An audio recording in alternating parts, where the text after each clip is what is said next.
this gathering. It's hard to believe also that this afternoon I'm going to take down the photo exhibit. My goodness, time goes by so fast. The cotillion group, I guess it's a group of little kids, are going to be here tomorrow. And I was advised to be very, very careful that the little kids are going to be running around all over the place. So yes, the photo exhibit comes down this afternoon. I want to thank you for being here, but also give thanks to some other people who have made things possible. I would be terribly remiss if I didn't thank our custodian, Vince, who does so many things behind the scenes, setting up, tearing down, setting up, tearing down, setting up, and he always makes things easy for me. And then Tamara McLeod, who just slipped off in the kitchen for a second. She tapes everything, and she does so much good work during the worship services as well. So she does a lot of things behind the scenes to make things work. And last but not least, I want to thank our office secretary, Lee Jones, because she took my text, that is my comments about these various photographs, some scriptural references and some theologizing, and put that into a booklet. And when I imagined those booklets, I thought, well, those might be okay. That'd be kind of small, have some staples in them, and you know. Oh my goodness, no. She did a big kind of thing, as you've seen, and she has them very professionally available. There are still a few left on the table over there. If you'd like to take one at the end of our time together, you're very welcome to do that. If some scriptural passage or some theological insight spoke to you. So I want to thank Vince and Tamara, and also thank Lee. And of course I want to thank our pastor, who said when I proposed this idea, well, that would be different. I think when he sees me, he always says, what different thing will we be doing the next time around? So. Also, as a way of maybe introduction today, a couple of people said to me, you know, Cliff, we are visual learners more than we are auditory learners. We like to be able to see things as well as hear things. So in the presentation today, I put a lot of words on the screen. So if you are a visual learner, as opposed to perhaps a listening learner, I think that will be helped today by that presentation. Maybe the last thing I'll say just quickly is, why are we talking about the Pope? I mean, isn't Cliff Cain a Protestant? Isn't he a Presbyterian? My goodness, why are we talking about the Pope? We're talking about the Pope because various figures, I think, have lived their lives in that space where the divine and the human gets kind of compressed, when the extraordinary and the ordinary, or the sacred and the secular, seem to come together. And the Pope wrote, about 10 years ago, almost 10 years ago, a wonderful encyclical, and I'll talk about that later. It was addressed not just to Roman Catholic leaders, it was addressed to all Roman Catholics around the world, and that would be over 1 billion people. He also addressed it to all Christians, regardless of whether they're Catholic, so not only leadership, but also Catholic lay people, but also Protestants and other particular traditions. And then lastly, he directed it to all the religions of the world, saying that we need to take better care of the earth that God has placed in our hands.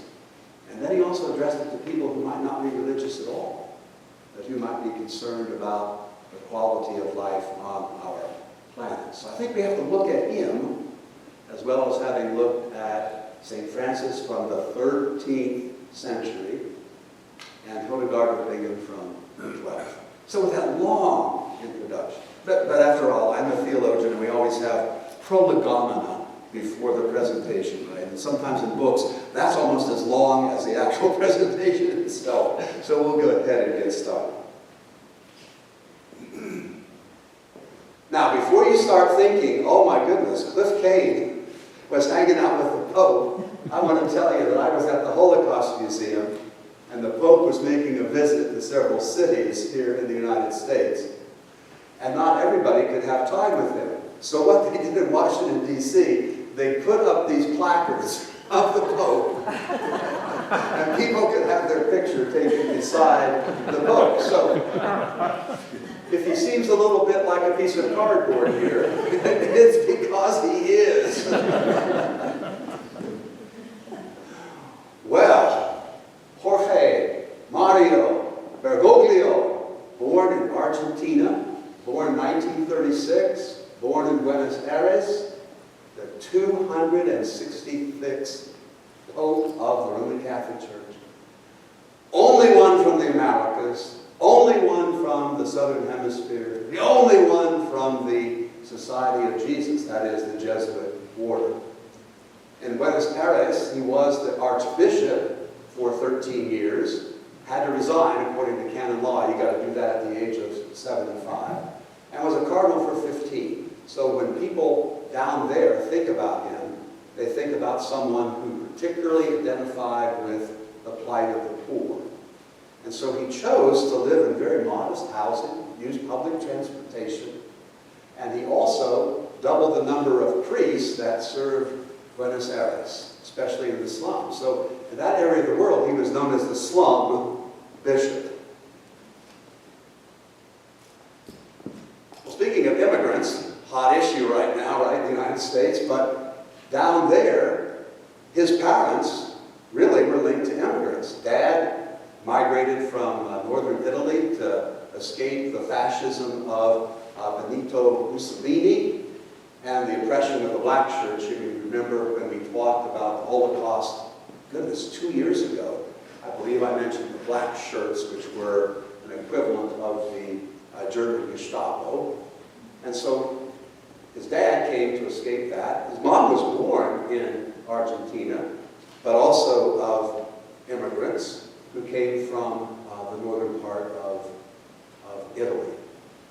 It's important to note, I think, that a large number of folks from Italy migrated to Argentina because there were economic advantages there. It was per capita income much higher in Argentina than in any European country at that time. Isn't that interesting?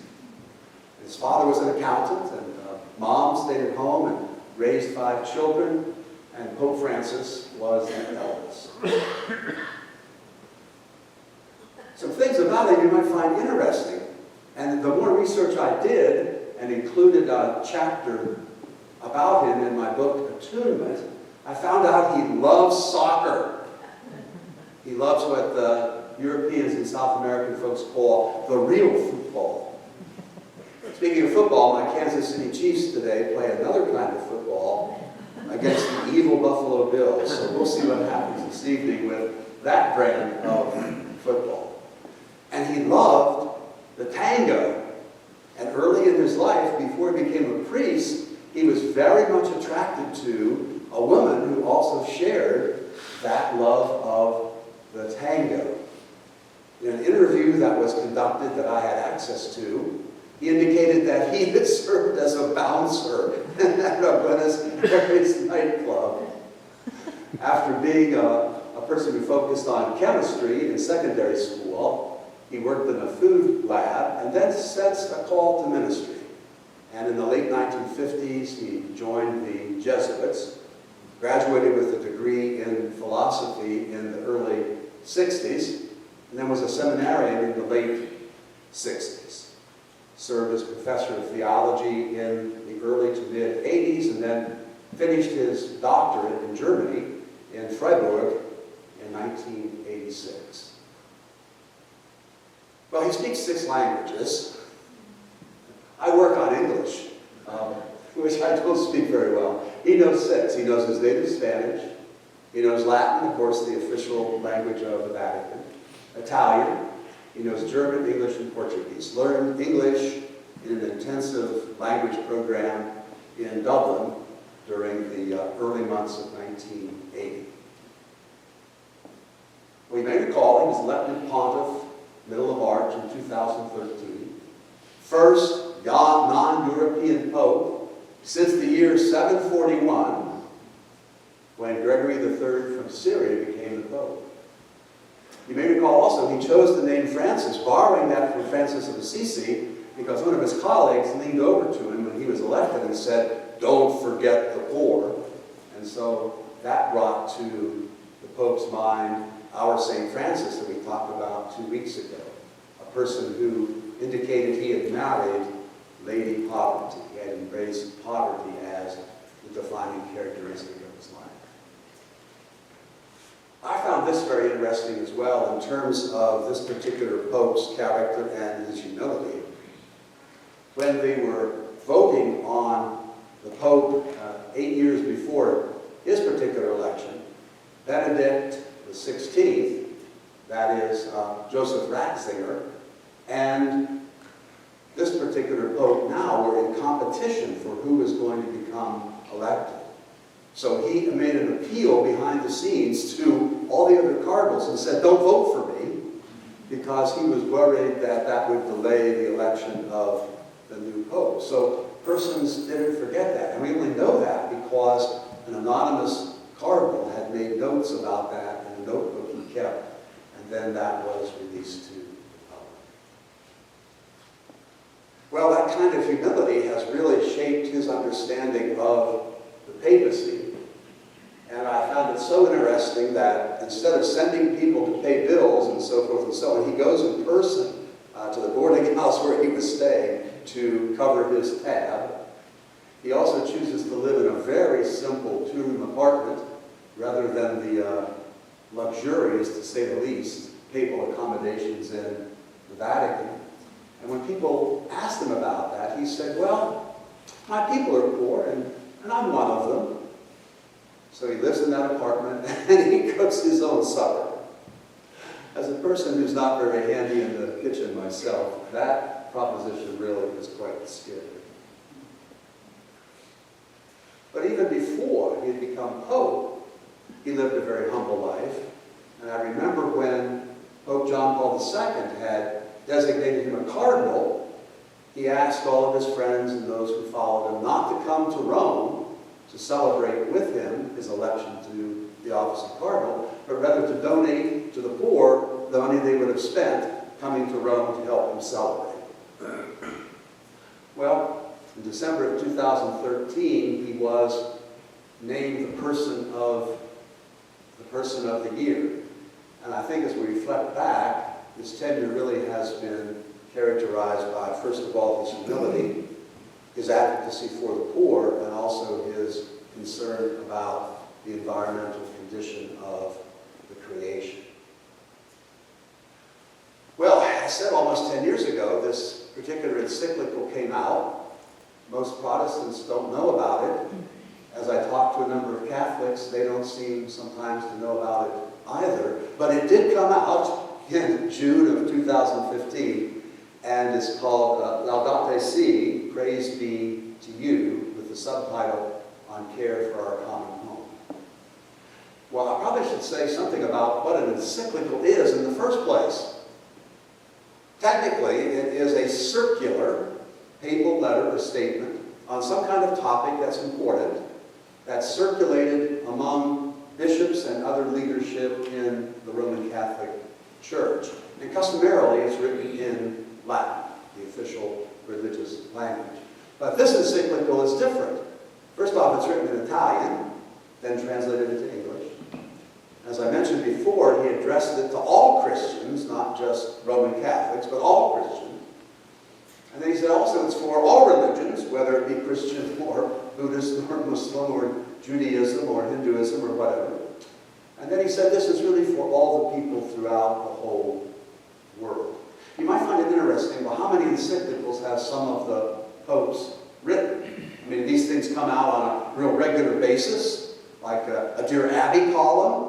No, not at all. Pope Francis, since he was elected Pope in 2013, he's issued 2. Benedict XVI issued 3 in the 8 years that he served as Pope. John Paul II, with a long tenure as Pope, issued 14. John the 23rd, the famous one who convened Vatican II, did 8 in the 5 years that he was Pope. Pius XII, who was Pope in the early part of his time during the Nazi era and then into the late 50s, did 41. And Leo XIII, who was Pope for a good number of years, issued 85.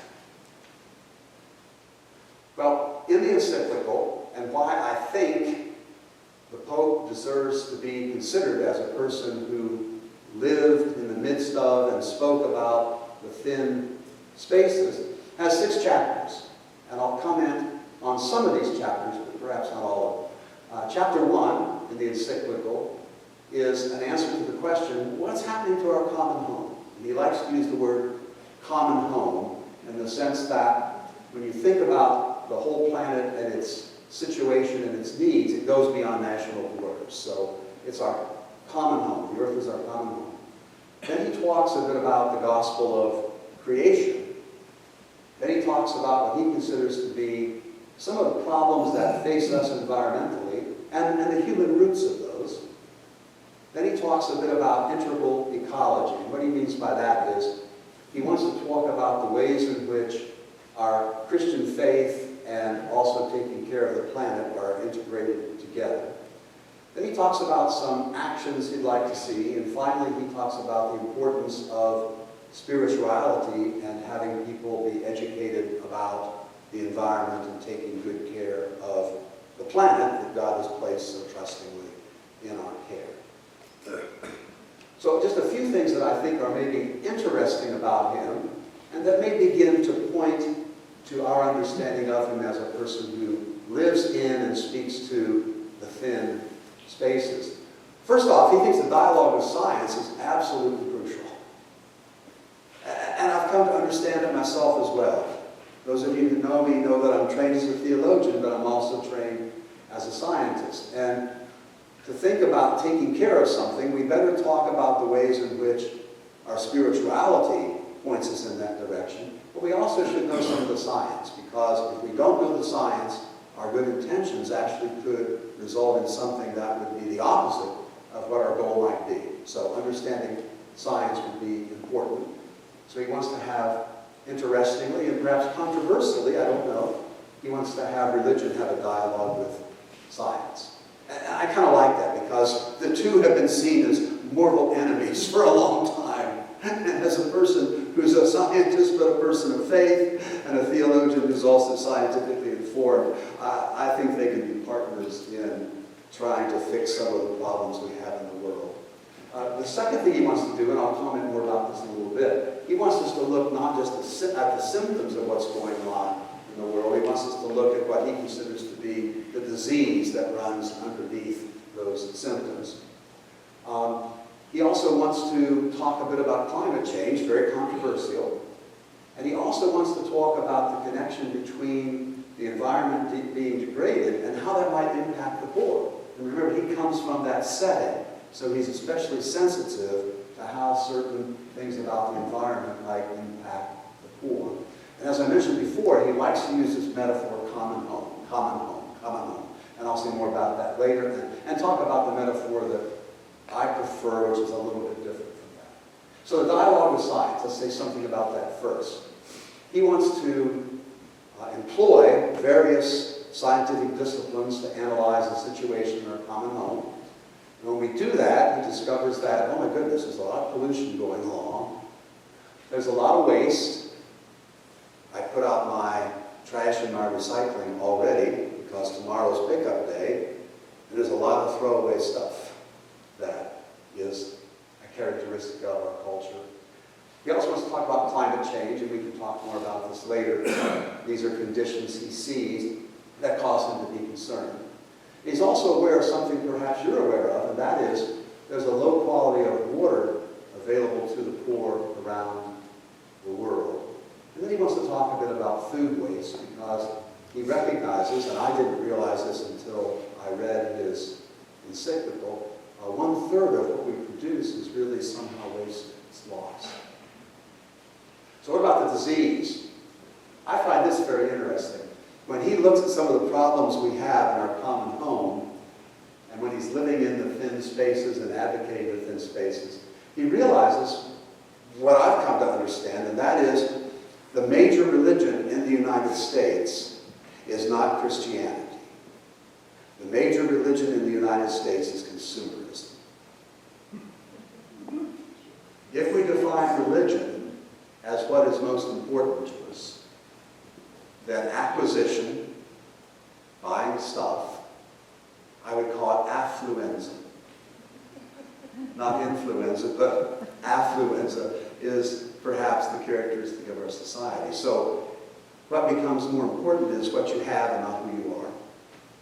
How much stuff you've acquired rather than your moral progress. So the Pope has pointed that out. I think that's very interesting. He also says, you know, part of the problem of our disease is we don't see ourselves as a part of nature. We think of nature being different from us and somehow below us. In my own writing, I've called that hierarchical dualism, which is a 25-cent word that basically means reality is ordered. And we're up here, and nature's down there, and then nature is separate from us, as if what happens in nature doesn't happen ultimately to us. How often I've learned, especially as an athlete, you know, when I jumped up, gravity brought me down. I wasn't Michael Jordan, Doc. He could float and float and float. I jumped up, I was down almost immediately, right? So we're all affected by the natural laws that govern things. Nature impacts us, we're a part of nature. And remember the people we've talked about before, like St. Francis, remember St. Francis? And also Hildegard of Bingen had the same thing to say, that nature's a part of us and we're a part of nature. We may be distinctive in some particular ways, but we're a part of the natural world. The natural world is a part of us. He also talks about climate change, and I know this is controversial, so you may disagree with the Pope, and you may disagree with me, and that is absolutely fine. But he basically recognizes there are only three possible positions you can have regarding the greenhouse effect, global warming, or what it's called now is not really even climate change. Scientists call it ACD, that is anthropogenic climate disruption. It sounds like a rock group to me, ACD. And now appearing on our stage, give it up for ACD. Anyway, anthropogenic climate disruption. So the Pope's position is the last one, but the three positions in total, and the two that he disagrees with are, first off, to say that it's not really happening. He says that's a hoax. I mean, everything that science says is that it's real. Secondly, he says, well, some folks say it's due just to the fluctuations that occur in the natural world. It's a natural phenomenon. It's not something that we have precipitated as Homo sapiens sapiens. And then the third category says, you know, humans are guilty. We're the ones really who have produced the conditions that have led to that. So just so you know where the Pope is coming from, he takes number 3. Okay? He doesn't think it's a hoax. He doesn't think it's simply a natural pattern. He believes that we are, in a sense, quoting Bill McKibben, we are fossil fools. Not fossil fuels, but fossil fools. And we have met the enemy, and it's really something we acknowledge. Very importantly, I think, he also thinks that sometimes people who are concerned about the environment talk about that issue, and then social justice people talk about other things like racism, or they talk about poverty, or they talk about the kinds of things that impact us, that create the symptoms and the disease that our common home faces. He says it's really one big issue, that you can't distinguish concern about the environment from the situation of the poor. And the best example I can give you is to talk about, just very briefly, my adopted country, the Netherlands, and compare that to the Maldives or Bangladesh. You know, when you live in the Netherlands, you realize that Schiphol Airport is 18 feet below sea level.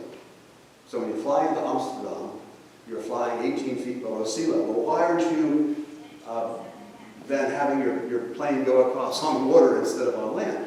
It's because the Dutch have money, and they have built dikes, and in the old days, windmills. There were 10,000 windmills, windmolen, that characterized the natural landscape.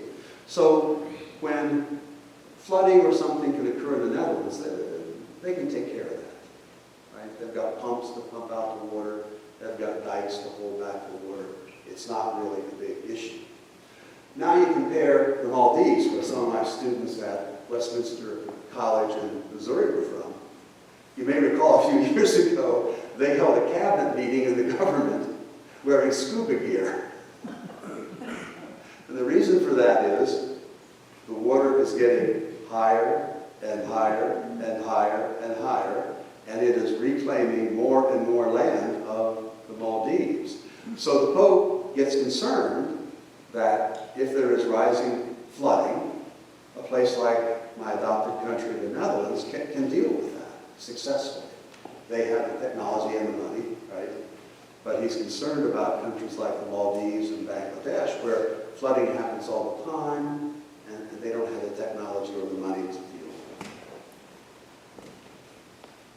Well, here's where I think this really impacts us in a very important way, and that is the Pope believes that the gospel of creation, that is our Christian faith, has a really important role to play in taking good care of our common home.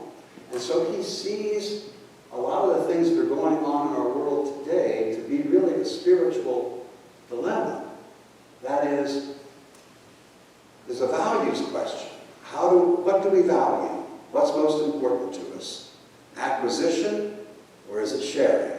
Is it hoarding, or is it looking after others? And so he thinks that our lives ought to be grounded in three relationships. That is, a relationship to God, a relationship to our neighbor, and our neighbor, remember from the Bible, is anybody who really needs our help. And then the earth. He thinks one of our commitments should be to the earth. And so he does a little bit of scriptural analysis, and I could spend a long time talking about these passages. I won't, because it's important to have time for some questions and discussion. He accents the biblical passage about creation being good. Hebrew word there is tov, T-O-V, which means that the creation has intrinsic good. It's good in and of itself. God pronounces creation good before human beings ever come on the scene. So the creation is good not because it serves us, it's just good in and of itself. One of my favorite scripture passages is the 24th Psalm, the earth is the Lord's. It doesn't belong ultimately to you and me, it belongs to God. In fact, I even said, was it last week when I was trying to assist Kyle, our pastor who had lost his voice, that when we take up an offering, we think, well, okay, how much do I give? What do I take of mine and give? And ultimately, this song basically says it's God's anyway. Ultimately, everything is God's, and certain things that are ours are given to us kind of on loan. And so when we give our offerings on Sunday morning, and I'll be doing that during the second service, I'm not giving something to God that somehow God had not given to me. So the earth is the Lord's and everything in it. Moving quickly, the covenant with Noah in Genesis 9 is forged not only with human beings, but also with all living things in creation. That's important to notice. Sabbath rest, that is on the seventh day, there is to be rest for not only human beings, but also for creation. I remember I wrote an article several years ago in which I argued that we need the Sabbath even though we don't have time for it. We need rest even though we don't really believe we have time for it. And the Jubilee, when it never came to be a reality in ancient Israel, but it was supposed to be a time when all living things had rest. God loves the creation, and according to the Apostle Paul in Romans 8, everything will participate in the final redemption. God takes care of the earth, so we should too, Genesis chapter 2. So the Pope does a really wonderful job talking about these biblical passages and their impact on us, and therefore the necessary contribution we as Christians can make to taking good care of the earth. So I'm going to move quickly because I want to allow a lot of time for us to talk. The Pope then says we need a new way of thinking. He's not alone in this assertion. I've argued this for about 30 years myself. Because he recognizes that the way you regard something influences the way that you act toward it.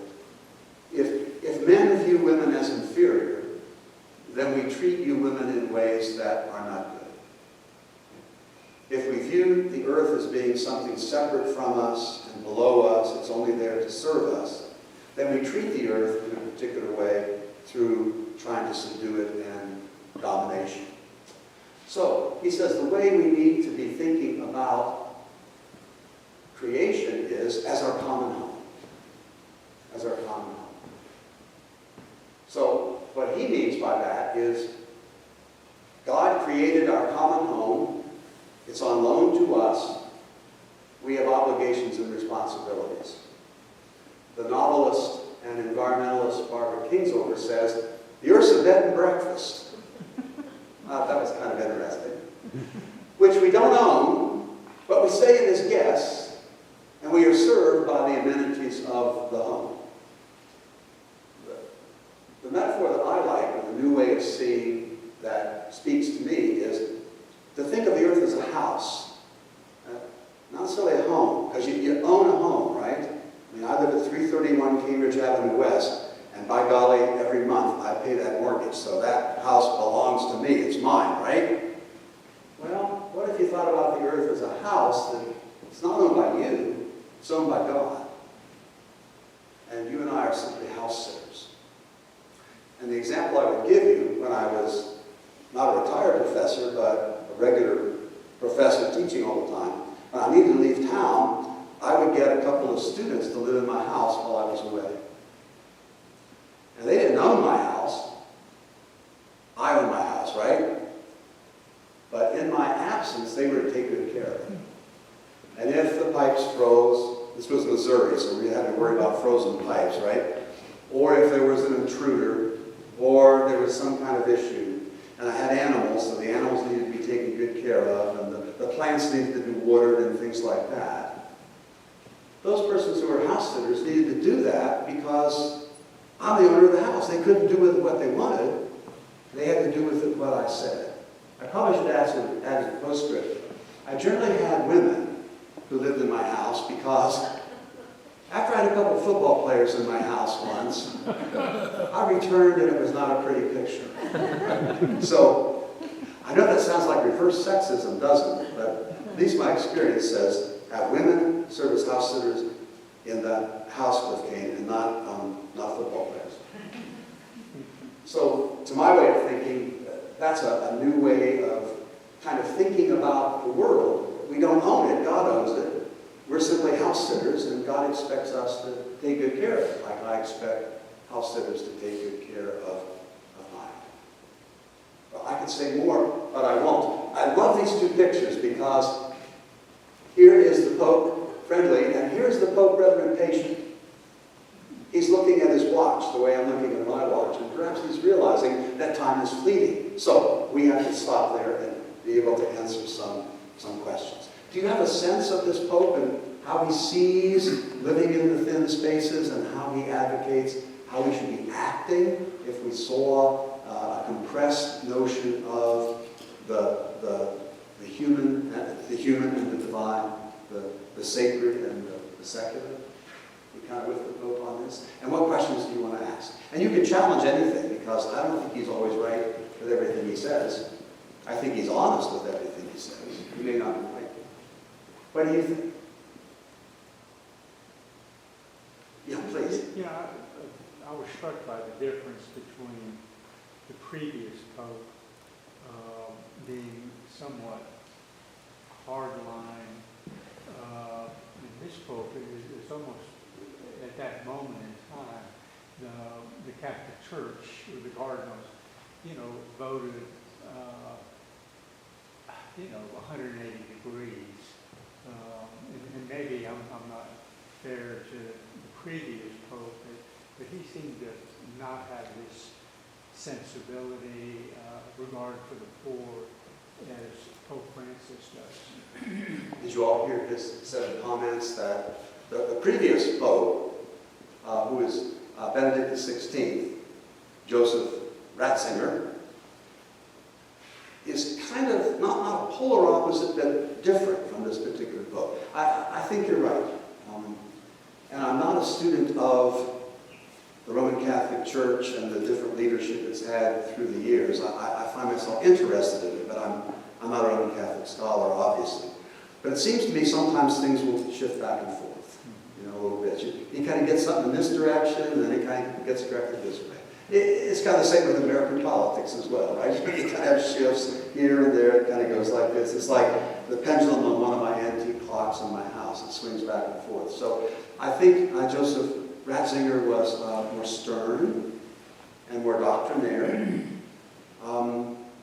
He had some concerns about the environment, but he hadn't linked, the way this Pope has, concerns about different environmental issues and the plight of the poor. And this Pope has. So I think it kind of swung back this way again. But isn't it so interesting that this current Pope would have, 8 years before he's elected, way back in 2005, he approaches those cardinals and says, it's between Joseph Ratzinger and me, vote for Ratzinger, vote for Ratzinger. And I don't think he had any kind of expectation he would necessarily become the next Pope. He just thought, we need to get on with this business. And my ego is such that I don't need to have it stroked by becoming Pope. And so vote for Cardinal Ratzinger. And so they did. And then 8 years later, they voted for Pope Francis. What else are you thinking? What does he think about America? Oh, what does the Pope think about America? Oh, goodness. If I tell you everything he says, I could get in trouble because he comes from an immigrant family. What's one of the big issues in our country now? Immigration. So, treading gently as I possibly can, let me just say, he does not like the notion of sending people back to where they came from because he was the son of immigrants, right? So he's sensitive to that. I think he also appreciates the role that the United States plays in the world and would like the United States to play an even more vigorous role. And one example of that would be, and again, every time I say these things, I'm treading on really kind of dangerous ground. I recognize that. So I need to have my car running outside the door and I'll quickly exit. He thinks that the United States should play a more significant role in the resolution of the situation between Israel and the Palestinians in Gaza. That Hamas was terrible when they killed over 1,200 people 2 years ago in October. But now we have 45,000 people, or 145, whatever the number is now, people who have been killed in Gaza. So he would think we need to play a more vigorous role to try to get them to have a ceasefire. And maybe we're getting there, but then realize that's just a Band-Aid on the big issue of the issue between the Israelis and the Palestinians. So you kind of got to work on that. And I used to live in Israel, and I've taken a number of student groups, pastor groups, lay people there. So my heart really goes out to both sides of the issue. I understand the Jewish concern. I understand the Palestinian plight. My heart is wrenched in terms of both of those. And somehow we have to have a way of bringing those two parties to some kind of solution to the problem. And I know with the Books and Spirits group in a couple of weeks, I'm going to be talking about this in a longer length, but I've entitled my talk, One More Miracle. We just need one more miracle in the Middle East. This land where there have been so many miracles, just need one more. That's what it's going to take, because this has been an issue of a long duration. So the Pope is concerned about that. And I think he's concerned also about consistently poor people around the world. And what do you do about that when you realize that a large portion of the world's population goes to bed hungry every day? You know how many people will die today?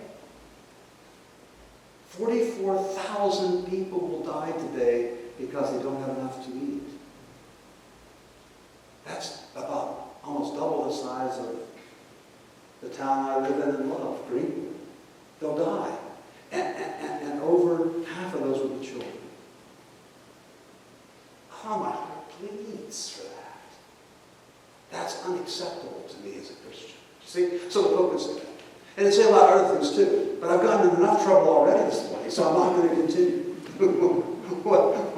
What else? What else strikes you about about this very interesting Pope. Yeah, please. So he's the third of the three people you've talked about. The other two people, you were like, they're centuries in the past. So go 500 years in the future. Will he still stand the test of time like the other two that you have? Or will he just be one of 260-some popes that, one of many, right? So will he stand out 500 years from now? Oh, what a great question. Did you hear his question? Will this Pope stand out centuries from now as being a person who deserves to be remembered the way that our Francis does, or the way that a Hildegard or Bacon? I think a lot depends on the degree to which he is influential and people act. Sometimes it's just not what that person can choose to say or do, but can that person inspire other people to follow? You know? As important to me as my Lord and Savior Jesus Christ is, what if, think about this just for a second, it's Easter morning and the tomb is empty, but the disciples simply stay in hiding. Think about if it had gone that way, right? It's Easter morning, the women visit the tomb, and according to one of the Gospels, they don't tell anybody about it. What if the disciples had stayed in hiding? They didn't do that. The response to the risen Christ was, these persons came out and risked their very lives to share this good news about Jesus. Their reaction, you see, was important. If Christ had said, love God and love your neighbor, and he did, and nobody tried to love God and love their neighbor, what impact would that have had, right? So I think a lot of it depends on how do people respond.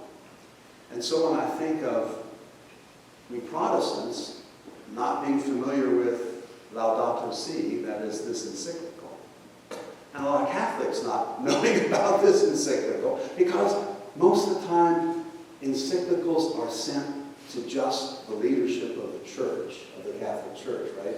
And this Pope says, no, this encyclical is for everybody. I don't care what religion you are. I don't care whether you're religious or not. I don't care whether you're Protestant or Catholic. This is for all, because this is our common home, and we need to be thinking about it. So I think a lot will depend on the reaction in the next 10, 20, 30 years.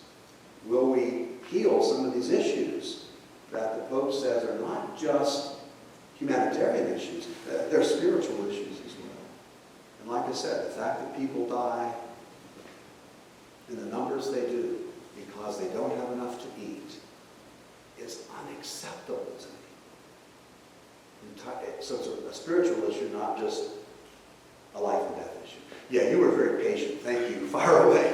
I'd like to point out that some of the actions of Pope John XXIII, he shook things up, and there's still repercussions. And also Pope Leo XIII, was it 85 encyclicals, one of them was Rerum Novarum, which completely turned around politics in a lot of countries where Catholics are the majority. That was 1889, and we're still feeling the effects of that. Yeah. Yeah, did you hear his comment? He's saying that sometimes you feel the effects of these different kind of encyclicals for years to come. And think, for example, about, you mentioned John the 23rd, and I think he was a remarkable kind of person. And there was always disagreement, right, about, because he was doing things like the Mass should be shared in the language of the people, no longer in Latin, and the priest would no longer do it all with his back to the congregation. No, it was done like this. And he also said things like, Protestant Catholics should get along a lot better than they have. Right? He said things like that. He also said, Christians need to confess that some things in our theology and our biblical interpretation have fed the fuel of anti-Semitism. And so we have to be careful the way in which we understand the relationship of Jesus the Jew and the Christian community. So, yeah, you get those kinds of impacts. And I think that kind of hangs also with your question of what this Pope is saying now.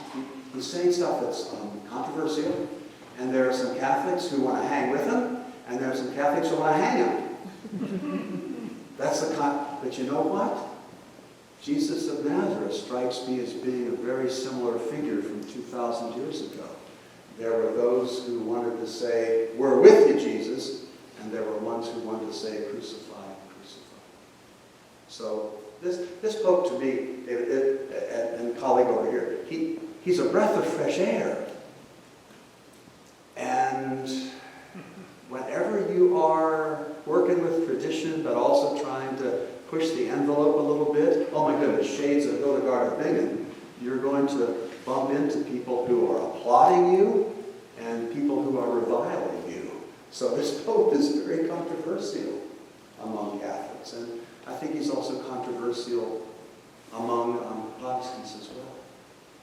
But I like it. Among who? Among Protestants who react and say, okay, Pope Francis, you really think this is the case? And, you know, he's taken some stands on some very controversial issues that seem to indicate a greater openness to connecting with people.